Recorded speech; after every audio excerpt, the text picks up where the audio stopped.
When you get inundated with grasshoppers, you make grasshopper pizza. So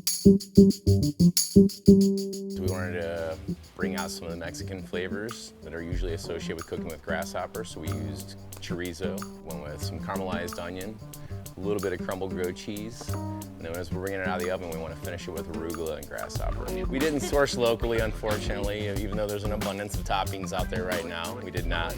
So the grasshoppers are sourced from Oaxaca, Mexico. They did come seasoned, salt, lemon, chili, garlic.